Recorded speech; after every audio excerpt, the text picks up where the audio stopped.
Hey everyone, peace be upon you all. Assalamu alaikum. Welcome to another episode of Faith in Fine Print. This is your host, Nihal Khan. And today we have another episode with you all talking about social issues, talking about history, talking to a guest who knows what he's talking about. That's what a podcast is. So our guest today is Todd Fine, who's a New York City-based activist, a historian, a PhD student. And one of the really cool aspects that led me to Todd is that I've been following him on Twitter, and some of the work that he's been involved in very much so serving the downtrodden, I would say, within New York City, speaking truth to power. And at the same time, one of the projects which led me to meet Todd for the first time was his research and tour on Little Syria. Now, for those of you that are listening, you're thinking to yourself, what is Little Syria? Well, just like you've heard of Little Italy, you've heard of Chinatown. Once upon a time in Manhattan, where the current Brooklyn Battery Tunnel stands today, on the Manhattan side, there existed a whole community of people that had immigrated from the Ottoman Empire, what is now known as the area of the Levant, which included Syria, Palestine, Lebanon, Armenia, Turkey, and other places as well. So there actually used to be in the lower Manhattan area a whole group of people, a diaspora of Syrians who are no longer there. What's the reason for that? Well, we're going to find out very, very soon. So Todd Fine, thank you so much for joining us today. How are you doing? I'm doing well. Thank you, Nihal. It's a pleasure to be here. Wonderful, wonderful. So tell us about yourself. Tell us about the work that you do, and tell us about what led you to do the tours that you do right now, and anything else that you're involved in. Well, it has a bit of a backstory. The interest in Little Syria actually came out of an interest in Arab American literature.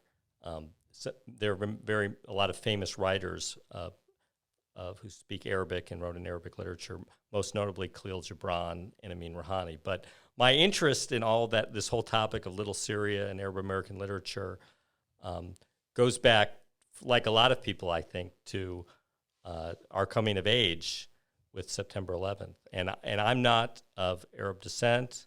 I'm actually, my father is Jewish from New York City. My mother is a WASP Christian from Florida.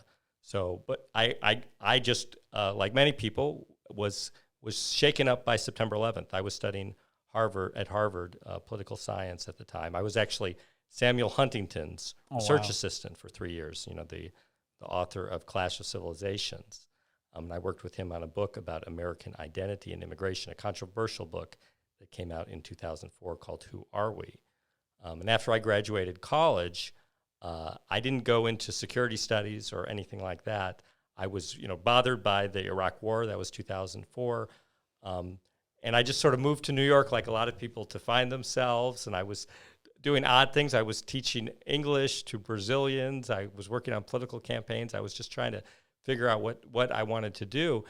And I realized that, that we needed more stories about Arab Americans, or we needed more stories about the Middle East, because I felt at the time that I was really shaken up by the rhetoric after September 11th of people saying we should nuke the Middle East, and I also wondered, how did we get to this point? A lot of people still say that a lot of our issues, at least for the United States and the Middle East and the West, go back to World War I. And I started to research it, and I'm one of these people that always believe that you can understand a culture best if you can engage its art and its literature, because it's in that you see the essentials of the culture. You also see the universal aspects of beauty and how they express themselves. So I was curious, okay, is there Arab American literature? This was about the time, 2003, 2004, 2005, when a lot of things were going online, when Google was publishing these ebooks. And I learned that there was an early Arab American novel, the first Arab American novel, published in 1911, The Book of Khalid by Ameen Rihani, who was a colleague of Gibran's. Some people call him the father of Arab American literature. And it's about two young men from Baalbek, or what would now be considered Lebanon or the greater Syria, who immigrate to this area in Lower Manhattan, Little Syria, which, by the way, is actually pretty much where the World Trade Center stands. I mean, there was even, cornerstone of a Lebanese church found in the rubble of the World Trade Center. So there's this incredible novel, this highly, very philosophical, very funny novel. And I realized I learned it was out of print. I had to go to maybe some people know, the Rose Reading Room of the New York Public Library on 42nd Street, this beautiful building, and actually, receive the copy, have them give it to me. And after that, I made this kind of commitment that I would get the work back into print. And over the years, I met people who were doing activism to preserve the Little Syria neighborhood. I started doing tours, and it opened up this world of activism in New York City related to public art, talking about the World Trade Center and the September 11th Memorial, and a lot of different things. But it all came back to the spirit of this early Arab American literature, which is quite phenomenal in many respects. That's really interesting to note. One thing you mentioned is about, Lebanese immigrants within America in the early 1900s. And what people forget, or like when you're looking at history in and of itself in America, you see immigration to the extent where, you had the period in the later 1900s where non-whites could not immigrate to America, right? But then on the other end, you're looking at a whole diaspora of people that came from the Levant area, settled all throughout the United States in that period, right? You had, people that were living in the Ottoman Empire that left the Ottoman Empire and immigrated here. And I feel like it's a narrative that's not being, spoken of. It's a narrative that's not being talked about. And how long have you been doing the tours now for Little Syria? I've been doing the tours, I think, for about 10 years. Wow. And you're right that it's not very well known that there were these early Arab American immigrants. And there's a reason for that, actually, which was that in the 1920s, Arab immigrants were basically banned from the United States from 1924 to 1965 as part of the Johnson-Reed Act, along with a lot of other people like Jews and Southern and Eastern Europeans. But there's this gap of a period from about 40 years. There was a lot of immigration. Then there was a ban for 40 years.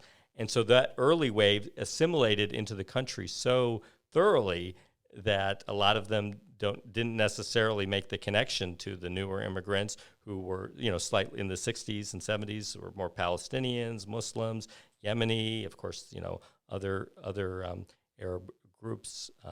So there's this gap of awareness where these two waves of Arab immigration don't really see connections, and people had forgotten the earlier waves.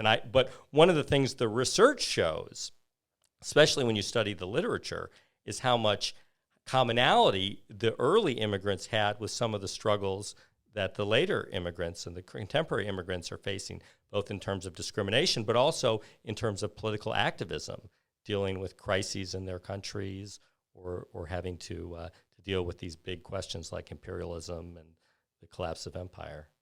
Yeah, and I think, going back to the point you mentioned, Samuel Huntington, right, Clash of Civilizations, for those of you that are listening that are not aware of this book, and Todd can tell you more about it, it is indirectly or directly, I guess how you look at it, is responsible for George Bush, basically, to I don't know how you want to look at that. As a student, I think there's been a lot of conversation about the book, right? And about, what does the world look like? How are two entities maybe pitted against each other, right? That may be a narrative you may hear, but how does it look in your opinion? Well, it's I'm glad you brought it up, and even in that way, because Huntington is a tricky figure. A lot of people said, okay, after 9/11, what is Bush doing? Yeah. Well, he's launching a clash of civilizations, as Huntington suggested. But Huntington's thesis was descriptive, not prescriptive. Huntington was trying to argue that after the end of the Cold War, once ideology became less salient as an axis of conflict would be more likely to occur along cultural and religious lines. Now, that there's some problems with that, especially in terms of the way that he set up the categories. But it's I think we could agree that at least there seems to be some impulse toward conflict across religion, even if numerically the number of wars haven't gone up, people differ with him. But I think he sensed something in the zeitgeist at the very least, which turned out to be correct. What Huntington didn't do was say that cultures needed to conflict, or they could never get along, or we couldn't learn from each other. What he did say, however, which is a little bit more controversial, is that what Western liberal democracy might not work in certain parts of the world, and that's part of his thesis that is still somewhat controversial. Yeah. What year did he publish it? So he originally wrote a journal article in Foreign Affairs in 1993, and then he published a book version of it with Simon & Schuster in 1996. Yeah. By the way, I'm doing my dissertation on an intellectual history of Samuel Huntington, not on this Arab American. Got it. So I have a lot of thoughts about him. Yeah. And that's in terms of American politics as like a liberal Democrat who ended up, arguably having some ideas that are related to this nationalist ideology. Yeah. And I think if I remember correctly, the strongest person that pushed back against him was Edward Said, if I'm correct, right? Like, I think that's where a lot of the tensions came up, because I think Edward Said, for those that don't know, he's most famous for writing a book called Orientalism, talking about how the West basically studies the East, but they were two opposing sides of a narrative, you could say, right? And I think he came out very heavily towards Samuel Huntington. That's what I was thinking about. Yeah. Edward Said I think he gave a speech. Maybe I think it was a big forum at Columbia. I believe it's on YouTube, where he kind of takes this apart and argues that basically that Huntington is a functionary of imperialism and he's encouraging war. I think he was a little bit unfair to Huntington, a little bit, but I think generally, he's right in that that we have to see things in terms of imperialism and war. We can't only be just descriptive about everything. I think Huntington may not have realized what he was allowing people to say. He didn't take responsibility for some of the ideas that the ways that people use his ideas. Got it. But that's a larger conversation. Yeah, it is.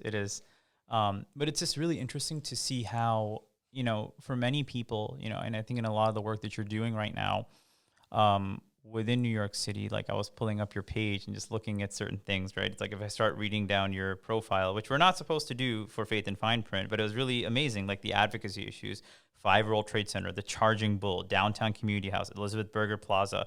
So it seems like New York City is very near and dear to you, right? It seems like that there's a lot of work you've been doing, which is involved with the city. And I think that's where you as an individual recognize that you cannot individually look at any of these projects. It's a nexus of different things melting and mixing together. Yeah. A few things I'll say. One is, one of the reasons why I started with literature and was affected by 9/11 is because I realized so much of what we do and what activism is storytelling. In a way, maybe that's what your podcast is doing, is you're telling different stories about Muslims and stories about humanizing people, telling about people's lives. And the World Trade Center and all this little Syria stuff is so interesting to me, because it's almost, in some ways, the stories of our lives is this part of New York City for whatever reason, is this financial district, World Trade Center, and the fact that there's this other story of Arab Americans, literary figures, political activists 100 years prior, is beautiful. And then it opens up all these other news stories that we can tell about, okay, now we want to honor these people, or now we want to save their old buildings, or now we want to encourage the powers that are creating this new World Trade Center complex to recognize this history in some way. It's I see it as sort of a guerrilla activism using culture to change people's thinking and understanding, with the goal of having more cultural understanding. So Little Syria, let's go back to that, and then we'll come back to the 9/11 memorial issue. What is Little Syria? Where is I know I mentioned where Little Syria is, but where is Little Syria now, and what does it consist of? Because I think the more recent tour that you've been doing is titled Ottoman New York, right? Talking about people that emigrated from the then Ottoman Empire into New York City. New York being the the melting pot that it was in that sense. Or what I like to call it is a salad bowl, right? Not a melting pot, but a salad bowl. You have people coming from all over the place, but you don't hear much about the Arab Americans that had settled within that area, specifically the area that's Little Syria. So where is it? What happened? Well, so it's right on the foot of Lower Manhattan, north of Battery Park, south of the World Trade Center, west of Broadway. So that area, the west side of Manhattan, Lower Manhattan, was actually in the early Republic was the mansions for the Wall Street elite, the shipping elite. And then as the elite of New York, and this is the story typically, they keep kind of leapfrogging up to around Union Square, Fifth Avenue, and then eventually Upper East Side, Upper West Side. But those mansions were converted to tenements for immigrants, first for Irish and Germans starting in the 1830s, 1840s, 1850s onward. But by the 1880s, you start to see a substantial immigration from the Ottoman Empire, especially from the Mount Lebanon region of the Syrian territory of the Ottoman Empire.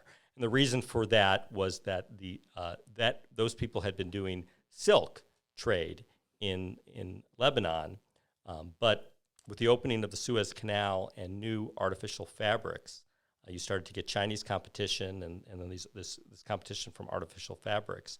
And so these merchants were looking for new places to do business, and they were experienced in shipping, import, export, and they set up naturally all around the world, in Latin America and Africa, but of course in the great port of New York. And you start to see these merchants set up along the port area right where you get off the boat from Ellis Island. So this is literally right where you get off the boat.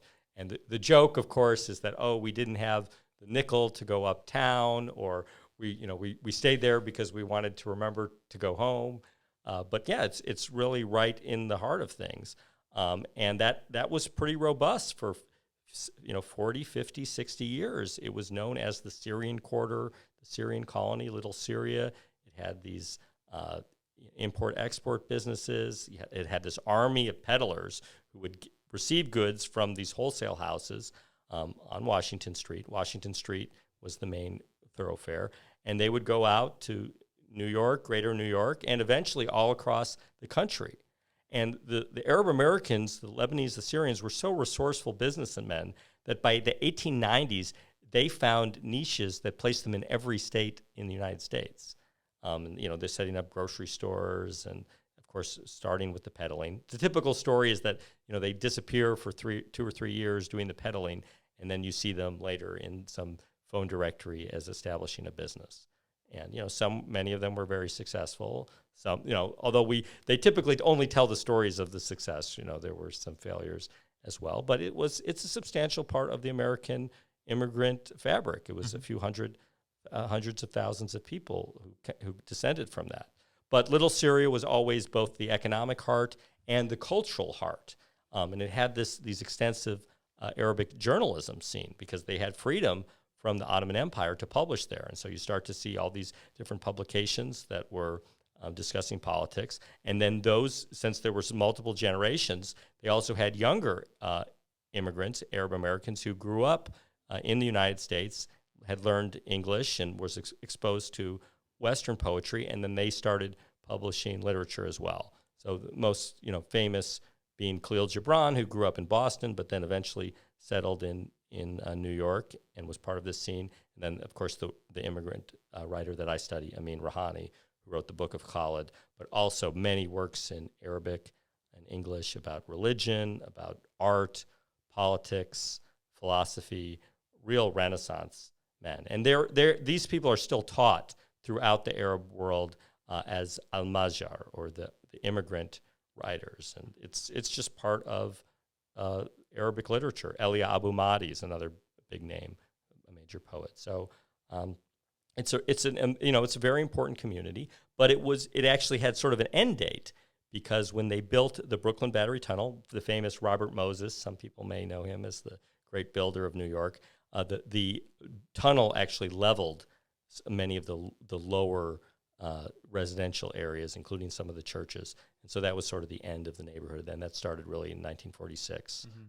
So it had this terminal date. And then, of course, there's a little bit left, but then the World Trade Center in the 1960s and 70s destroyed even more. So there's only a few handful of buildings left. Myself and other historians have tried to persuade New York City to preserve them. And that's where the activism comes in, because there's this effort, especially after 9/11, when one of the side effects of September 11th, oddly enough, was this investment, this encouragement for more real estate investment in that area, which meant that pretty much every low-rise buildings would be demolished. So it took, again, local historians to organize themselves after September 11th to advocate for the preservation of a few buildings, and we succeeded. They succeeded in protecting actually a Syrian church. Wow. At the corner of Rector and Washington Street, a Melkite or Greek Catholic Syrian church. And then we've also discovered recently that there was even a mosque in the area established by the Turkish government. So we're still learning a lot about this little Syria history. Yeah, and it makes me wonder too, because you see today in New York City, at least pre-COVID, for example, you have developers that are coming in, and growing up right across the coast or across the river in New Jersey, you see like the Hudson Yards area, and like things just keep coming up left and right. But you also hear about the other side, where you have people that may be living in rent-controlled properties that are now being pushed out one way or the other. When in the 1940s and 30s, when the tunnel was being built, it was the Brooklyn Battery Tunnel, right? When it was being built, what was the pushback at that time period to say, hey, there's people that live here, there are homes here, there's communities here, there are cultural centers here? Like, was there a pushback, or was it more like, well, if we're being told to do X, Y, and Z, which often ends up becoming with a lot of immigrants in this country, they're not going to sit there and fight for the very basic rights, right, that they basically are theirs, right? They may just kind of not want to get confrontational and move on. But like, was there any pushback during that time?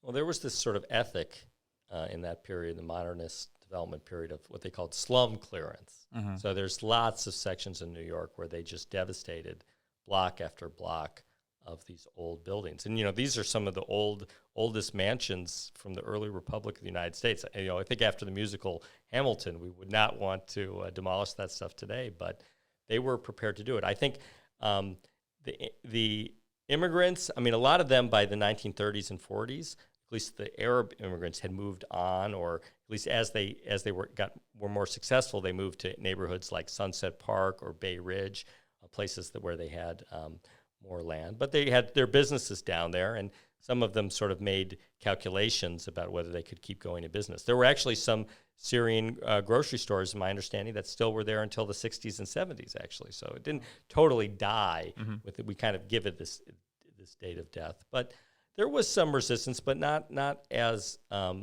activism was not as successful in those days in stopping demolition. Actually, the same thing happened with the World Trade Center, where there was a lot of small businesses who were active in a neighborhood called Radio Row, an electronics business area, and they protested the World Trade Center and had lawsuits, but to no avail. So there was resistance in that case, but that was later in the 60s. There was, after I had done your tour, there was an area that I have frequented for years, which is Atlantic Avenue, right, in Brooklyn. And one of the places that I love going is Yemen Cafe, right? And right across the Yemen Cafe, you had mentioned like Sahadi's and Damascus Bakery.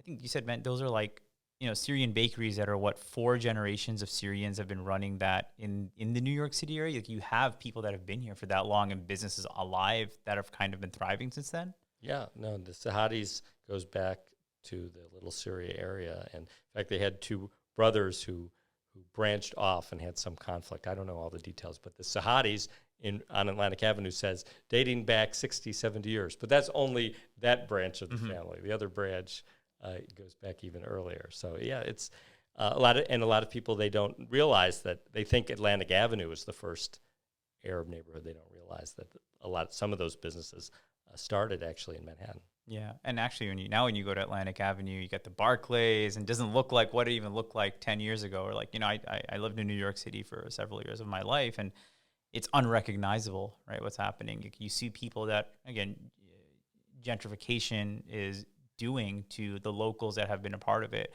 where indigenous culture quite literally is being made to flee. Right. And in Little Syria, we have this dilemma where the neighborhood was destroyed long ago. So we can't be saying that gentrification is destroying it, but there's this question, well, do you leave some remnant of it, one or two buildings maybe, just so people can say there was a little Syria? Yeah. And I've argued that is reasonable because, you have other immigrant neighborhoods, Lower East Side, the Jewish population, Little Italy, Chinatown. In some ways, these immigrant groups are able to tell a story, not just to New Yorkers, but to the entire American population with the imagery of those neighborhoods as sort of proving that they had this rite of passage where they went through challenges and they came of age and they had successes and failures, and they earned their status in the American fabric. Now, there's some downside to that because there's some groups maybe that never earn their status at all. So there's a downside to that formulation. But you can make a case that Arab Americans don't have access to that sort of mythology, and that maybe Little Syria offers that. But there's also an argument that maybe we shouldn't end the story with this kind of rite of passage. Yeah, I think it also, like, another thing that comes into conversation is that we end up thinking or otherizing Arab Americans or otherizing certain groups that live in America for whatever reason. But like, if I were to say a name like Jerry Seinfeld, for example, right, nobody would think he's Syrian, right? If I were to say, even though it's from a different time period, maybe he wasn't part of the original Little Syria, but like, if you say, for example, Steve Jobs, nobody's going to think that his father was Syrian, right? And it just brings me to think about something where the culture of immigration within America has quite literally been a home to roughly anyone and from anywhere. And the fact that we are going out of our ways and using terms like, oh, wow, that's so exotic, right? Or, wow, I've never heard of that. Well, what narrative of America are you studying? What narrative of America do we understand to be a part of America, actually? And that's what gets me thinking, because if we keep otherizing everyone and thinking that, that a white American or a black American narrative is the only narrative of America, you haven't properly understood America. There's so many people in between that exist here whose histories are not known, whose cultures are not understood. Right. And there was this defined strategy of eugenics, in the early 20th century to make it seem like certain, the only good racial stock was from a particular part of Europe or something, discounting all of the contributions from many different parts of the world that had already been taking place in the United States. Yeah. Coming back to that, and you can expound on this more. I remember, I think it was in the early 1900s, where Democrats themselves and their engagement with eugenics was not a healthy engagement, where you actually see that it was an idea that was toyed with, oh, maybe this is something that could be bought into before, I believe, World War II. And then not only that, when you go to, to places like Berlin today, right, the one thing that they've made sure in that city, after being demolished like 3 times in the last 100 years, is that we cannot forget what happened here. We cannot forget what took place. And you see, for example, the houses or the offices of Gestapo, which have been razed completely, and nothing's built on there, so that people don't forget. Items of the Berlin Wall are still up to remind them. And it makes me wonder, how is America going to reckon with some of its own past, that it just has to kind of look at itself in the face and say, hey, this wasn't the best of America, and how do we recover from this? Yeah, I think America has these issues with slavery, of course, which is also part of the fabric of Lower Manhattan. We have discrimination, but then the Little Syria also begs us to tell the positive stories as well. Sometimes we ignore the negative stories, but we also don't tell the positive stories of certain groups as well. So I think that's maybe one of the things I've wanted to do, is tell not necessarily positive stories. It's not that so much, but the truth. Yeah. We want to get at the truth of who contributed to this country. And also, what I'm also interested is the politics of the Arab Americans, because we've kept them out of the story of like the creation of of Israel. Mm-hmm. Arab Americans were highly involved in that activism in 1920s, 30s, and 40s. They were also involved in activism about the Sykes-Picot and the mandate in Lebanon and in Syria and the revolt in Syria in the 1920s. So there's all of this history of not positive, but real engagement of other possibilities in history that immigrants participated in. Yeah. And now we're being told, that immigrants involved in activism is a problem, but in some cases they were trying to warn America about things 100 years ago. I find that fascinating. So when you mean involvement in Israel's creation and whatnot, what do you mean in that sense? So in this little Syrian neighborhood in 1920s, 30s, 40s, there were defined activist groups like the Institute of Arab American Affairs that were issuing reports to try to give the Palestinian side of what was happening with the Zionist movement, and to make an argument that America had this important turning point. There was this Arab awakening. There were all these new independent Arab countries. There was this huge rise of oil politics, Islam, that if they made a mistake in how they dealt with this issue, it could have consequences for decades to come, and it did. And Ameen Rihani, the writer I study, also wrote a lot about that in the American press. That's interesting.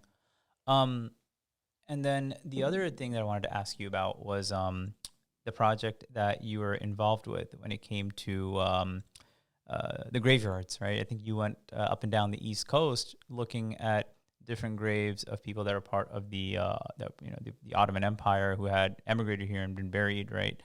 So tell us a little bit about that. Yeah, I mean, one of the things that has kind of come out of this little Syria research and activism is an interest in Muslims, because specifically because when I first started, people said, "Well, the early immigration, those are Christians," and it's true. Most of about 80-90% of the immigrants from Mount Lebanon were Christian, but there were a lot of Muslims too, and I saw evidence of this even when people were denying it. Like you see that there's the name Muhammad pops up, or you see there's a newspaper called Al Bayan, which is dedicated to the Druze perspective in Little Syria. One aspect of that is an immigrant group that's not studied very much, but is actually the first major Muslim immigration group, I believe. I mean, it depends I guess you could debate. There's some Russian groups and others, but Turks. There were a large amount of Muslim Turks who immigrated, especially to Massachusetts, and they were working in the tanneries. When was this? We're talking about the same period, 1890s, 1900s, 1910s. Some of them, the story that people tell is that American missionaries, Christian missionaries, went to places like Harput in eastern Anatolia and were engaging with Armenian Christians. But they started not converting necessarily to Protestantism, but saying, "Hey, these people have a lot of money and they have access," and then they immigrated and followed them back, which was not the intention. And then the Armenian Christians said, "Well, we're making all this money in the tanneries or the mills of Massachusetts," and then other people in their villages start following them, and that included a lot of Muslims. So you can go to cemeteries in these old industrial towns in Massachusetts, and you'll see dozens, hundreds of graves from 1910s, 20s, 30s with Star and Crescent on them. And it's pretty fascinating, and there's not a lot of research on it. And I've also, I have a colleague in Turkey, Dr. İşil Eçihan, who I've been doing some of this research with, and we feel similarly that just like we wanted to tell the story of Little Syria, it's also important to tell the story of these early Muslim immigrants. The graveyards. What are you doing when it comes to the graveyards? Well, there's in these industrial towns in Massachusetts, there are graveyards that have hundreds of Muslim graves from 1910s, 1920s, 1930s. And many of them have tombstones with the Star and Crescent. Actually, in Worcester, Massachusetts, the Muslim Brotherhood Association, or the Mohammedan Brotherhood Association, bought a plot around 1917, and they have a big obelisk there. But many of those graves are not marked, and so there's a desire to maybe do a memorial for the people whose graves aren't marked, or maybe do some more educational efforts so that people can know that there are these large Muslim burial sites in industrial Massachusetts, and I'm working with my colleague on that. Wow, that's pretty cool. And then going back to the mosque in Little Syria, I think one thing that you had mentioned is that it's one of the older mosques that has existed within New York City. The one that comes to mind, I think you're familiar with this, was Alexander Russell Webb. He was a Muslim who was, I believe, the U.S. ambassador to the Philippines under Grover Cleveland. But I think before or after, during the U.S.-Philippine War, there was a mosque that was, I guess, founded during the time that he was there, but no longer exists anymore. But I think this mosque that you were mentioning, which I believe was founded by certain students from Columbia University or was that another group? But close. Okay, I'll tell the story. Yeah, go ahead. Yeah, Webb is an interesting figure because he was eccentric. Yeah, and so it's like kind of saying I'm running a mosque out of my apartment, and it's the first mosque in the United States. Okay, and I have a newspaper that says it's a mosque. And I mean, he did some things. He was, there was this period in the late 19th century where Americans were interested in all different types of religions, Baha'i, other things, and it was sort of seen as an antebellum America. Yeah, it was sort of seen as an esoteric thing to be interested in. So I think people don't consider Webb's mosque the first mosque, and there's a few other possible candidates, but we believe that there's a strong case to be made that the first, at least, immigrant mosque with a paid imam may be on Rector Street in this little Syrian neighborhood, established by the Turkish government around 1910. And the place where the Columbia students come in is there was an exchange program from the Ottoman Empire to Columbia University, and there's a picture of the imam of this mosque at 17 Rector Street in Lower Manhattan with these Columbian exchange students. And he also told the New York Sun, a newspaper, that these Columbia students were going to the mosque. Wow. Awesome. That's a lot of history for an area with a lot of people who are of Arab descent, who are Muslim, who are Christian, who have been living there for God knows how many years and may not be aware of this history. Yeah, and we should be careful. It's not only necessarily the Syrians, Muslims, who are going to the mosque. One thing that we have to think about is that this was still the port area of Manhattan, and there were still a lot of ships there. So there were sailors, we believe sailors especially on British ships from Muslim countries, from India, from Sudan, from Yemen, and they would possibly go to this mosque. And so it was at a certain point the Ottoman Empire may have decided that there were enough Muslims in the United States, or especially in New York, that they needed to provide services for them. Another big factor was after the Young Turk Revolution, the Ottoman Empire briefly tried to see if Armenians, Syrian Christians, Greeks, other groups would be loyal to them. And they had events, and they tried to encourage them to be loyal to the new Young Turk government. But that wasn't working, and so they decided that they needed to appeal to Muslims as well. And that included these Muslims that were in industrial Massachusetts, but also some who were in New York. Wow, that's amazing. Let me jump subjects a little bit, and this is kind of on the other end of a lot of the work that you do in New York City, specifically talking about the 9/11 memorial, right? And the memorial is something when maybe the average person hears, they're like, oh, what activism are you doing in respect to the 9/11 memorial? Isn't it a memorial built for those that passed on that tragic day? I mean, what exactly is going on with the memorial, with Michael Bloomberg and other people involved? Yeah, well, my activism with the 9/11 memorial and the Memorial Museum, because there's also this large museum at the memorial that cost like $1 billion to build, and it's this underground structure. It's a very unusual place.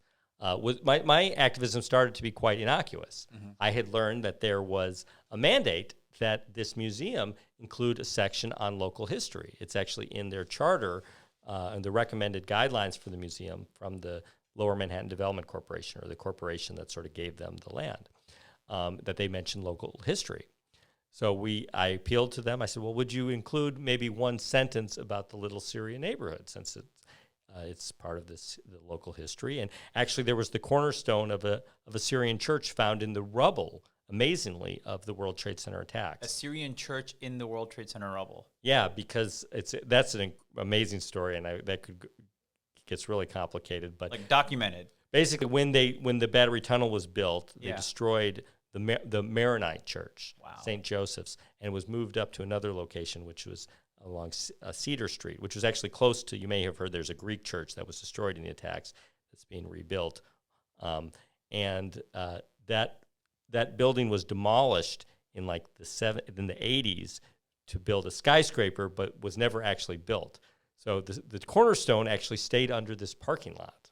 Wow. And so it was only when they were digging up the rubble that they hit on Latin these words that said Maronita in Latin. And they said, oh, this is the cornerstone for the Maronite church. And they called up the church in Brooklyn.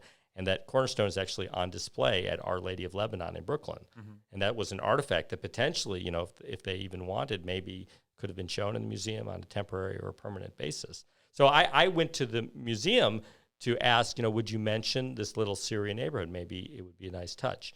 And they said that they didn't have enough time, but their response from the president of the museum was so kind of hostile when we pushed it a little bit that I realized there was something a little off in the leadership of the museum, which began to be validated a few years later when I learned that there was this controversy about a film in the museum and the way they talk about Islam and this kind of terminology that people are familiar with: Islamic terrorism, Islamist terrorism, extremism, jihadism, these terms that don't really mean anything, I think, to the average public member of the public behind this association with Islam, and which sometimes I think has a real sinister, actually, motivation, and I don't think we should. We need to really scrutinize it. And it turned out that there was an imam who was on the religious advisory council, interfaith advisory council in the museum, that had watched a film that was in the museum after some problems were raised. People told the museum that this film might be controversial among Muslims, or Muslims would not want it. And this imam of a mosque in Lower Manhattan, along with other members of this interfaith advisory council, asked for some changes to this terminology and were refused. And so they had to resign from the advisory council. And that led to, as the museum was opening, this was in 2014, a lot of activism about having academic review of this section. And once the museum opened and as people got to look at what they were doing, myself, I feel that a lot of these concerns were validated. I don't think they do a very good job of explaining where Al-Qaeda comes from, what is the context of the region.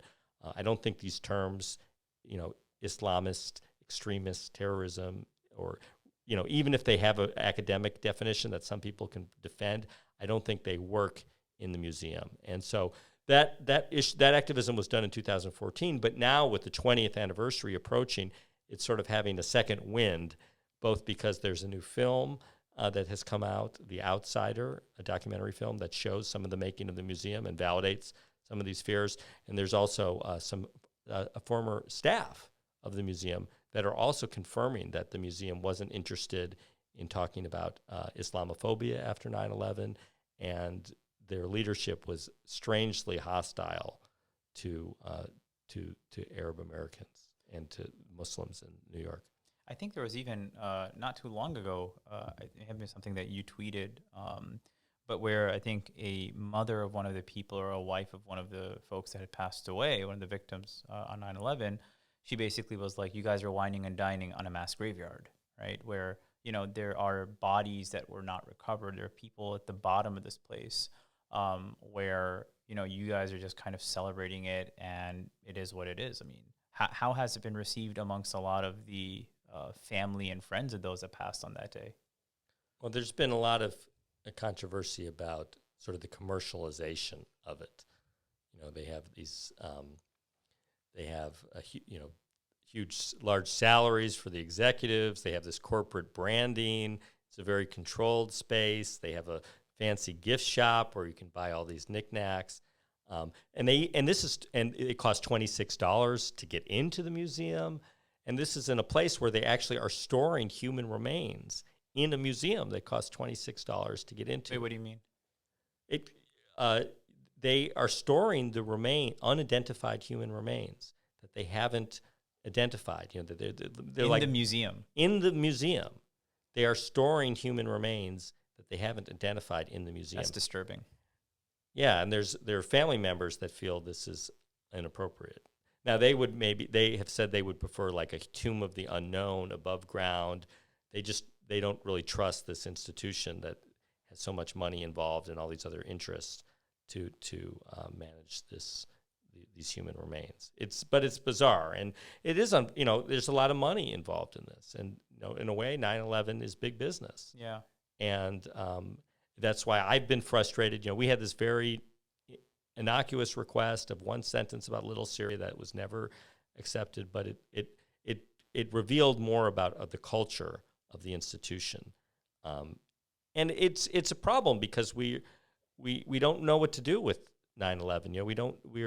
We just have this situation in Afghanistan that's telling us more about what we've been doing for 20 years. This event, as horrific as it was, has so much ramifications on our world and on our lives that we don't even know how to treat it, and we're not sure if this institution in Manhattan is helpful. Yeah, I think it also goes back to you have the aspect of we're not even gonna recognize Islamophobia. We're not gonna recognize how Muslim Americans within the United States, Arab Americans, Sikh Americans have been so violently villainized, right here at home.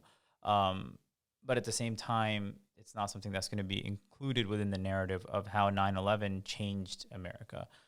One thing that I'm thinking about is Muhammad Salman Hamdani, who was, I think, one of the people. He was a young man who died helping people on that day, and he was an emergency medical worker or an emergency worker, right? He was, I think he was he a firefighter or a volunteer firefighter, or was he an EMS? Or he was an EMT, He's but an he EMT. was studying to become an NYPD officer. Right. He was a cadet, and they refused to include him or his name, I believe, within. There's something I'm reading about this. If you can, I can explain it. So yes, it's a little complicated. I mean, they claim it was a mistake, or not a mistake, but it was too late to change.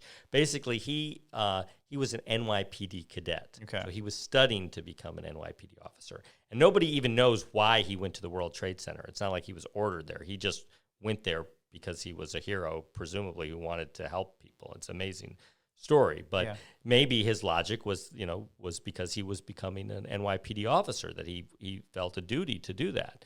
So his mother learned that he wasn't placed in the section of the memorial. The names are laid out on above the fountains, around the fountains. He's not placed in the section that deals with NYPD, even though he was a cadet. He was he was working toward to become an NYPD, was in this schooling and was being trained. He's in this location on the wrong tower. That's not where his body was found, of people who had no connection to anyone. Mm-hmm. So his mother would like that name to be removed. And I mean, she said that maybe they should have known, or that she told them, I don't know exactly, but she would like his name to be removed and put in the section with the other NYPD officials. And they've so far refused. And so this might seem a small issue, it's like, okay, we're fighting over the names. But when you think this is actually one of the great sort of Muslim figures who was a heroic in 9/11, you have a mother who's appealing, it would have been a nice and appropriate gesture for them to do. And so when you combine that with all of these other problems that people have had from the institution, and they've almost always, the Muslim and the Arab American communities in New York get blocked or hostile treatment from the institution, it shows some sort of rot or problem. And another example is one of the most extreme anti-Muslim activists, a woman named Deborah Burlingame, who's associated with all of the kind of hate groups and speaks at their conferences like Bridget Gabriel, ACT UP, and Act for America. She's on their board. There's one of the an active Islamophobe. I think if you took the top 20 anti-Muslim activists in the country, it would include Deborah Burlingame, and she's on the board of the institution. Mm-hmm. So that says a lot right there. They've been told to change that and to not allow that. It's also saddening because, I don't know, I still remember, I was a lot younger. I was a kid, when 9/11 happened. And I think I was 9, 10 years old. I'm aging myself here a little bit. But 20 years later, you still see some of the same exact issues, the same exact narratives, as if that we have bolstered ourselves more so in American foreign policy overseas. but yet we haven't learned. And now looking at 20 years later in Afghanistan, it sometimes makes us wonder, like, where is our moral conscience? Right. And we also had the Trump administration, which is, I mean, it's hard, a Muslim ban.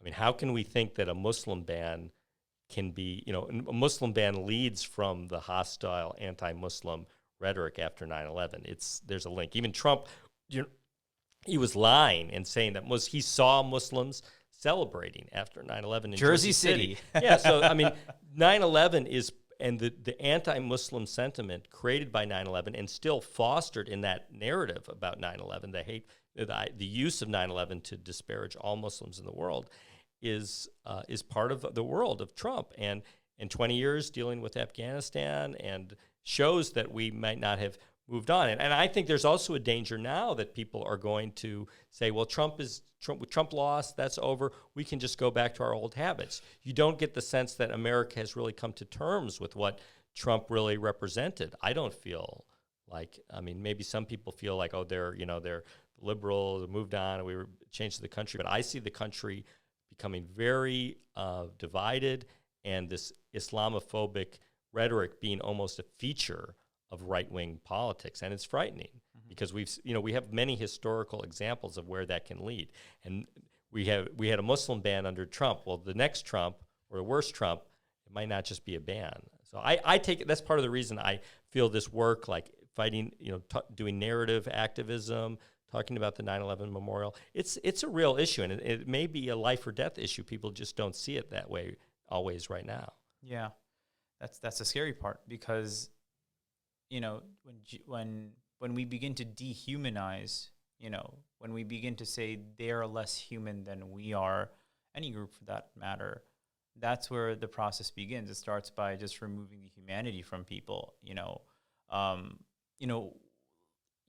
We talk about World War II, for example, right? And we talk about America's moral conscience in World War II, but we forget that at the same time, there were people in internment camps in America, the Japanese, right? So many Japanese Americans were in internment camps. So when we talk about a moral conscience, it's not going to be seen in the moment as, oh, I don't see a reason to support X, Y, and Z. We'll see the after effects of it in history in 20, 30, 40, 50 years. But the question is that as individuals, people need to just wake up and smell the coffee, right? The rhetoric is never ostensibly as it is what it is. There's always an underpinning that people of conscience, people of morals, and people of humanity need to understand and push back against. Absolutely. And that brings it back to why I'm doing this type of activism. It's because I remember after 9/11, I'm a little older than you. I was 20. I was coming of age then. And that hearing, we should nuke the Middle East, or we should invade Iraq and kill all these people. That's what made me realize we have to tell stories, different stories, to humanize people that have been dehumanized. Whether it's Palestinians, Arabs, Muslims, we do have a dehumanization problem in our media and in our rhetoric. And that's why we do this activism about Little Syria. That's why we talk about the 9/11 Museum, because somebody has to tell the stories that fight that dehumanization rhetoric. Because if we allow it to fester, it could lead to real catastrophes. And that's how things like genocides and terrible things happen. Well, let me ask you this. When it pertains to Little Syria, if somebody wants to read more, research more, where can they look to? I know there's that one book, Strangers in the West, by Linda Jacobs. Yeah, there's a book by Linda Jacobs, Strangers in the West, which is a good kind of basics of the history in the 19th century. You can also read the writings of Ameen Rihani. I have actually a critical edition of the Book of Kahlil, the first Arab-American novel, which takes place in Little Syria, published by Syracuse University Press. That's an interesting place to start. And you can also just read a lot of news reports and things. But yeah, there's a desire for a need for more research. So maybe there's a call for graduate students out there to contribute to the study of Arab-American history. People want to get in touch with you and want to connect with you, where can they do that? You can follow me on Twitter. I'm T Fine, or you can go to washingtonstreet.group. I have an organization called the Washington Street Advocacy Group, which does this activism on historic preservation, on memorials, public art in New York City, things that tell stories. And so I'm interested in telling stories in New York City especially that broaden our awareness of how New York is such an interesting multicultural place. Yeah. There's something you reminded me of within the Islamic tradition. There's a saying in Arabic that talking about what one of the greatest forms of justice is. And in Arabic, it's kalimatul haqqi inda sultan al-jabir, which is a word of truth in the face of an oppressing tyrant, right? So we may have singular tyrants today, but now we have tyrants that work as corporations that are subjugating people to the worst of the worst, lack of compassion, lack of care, and profit off of the death of others. That we need to say, where is our humanity? Where is our moral conscience? Where are we going together as a community? And not only that, what are we leaving behind for our progeny to come? This has been another episode of Faith in Fine Print with Nihal Khan, and we are very much so grateful for our guest, Todd Fine. Check him out on Twitter. Check him out online. Check him out wherever you can find him. Thank you, everyone. Take care. And Assalamu alaikum. Peace be on you all.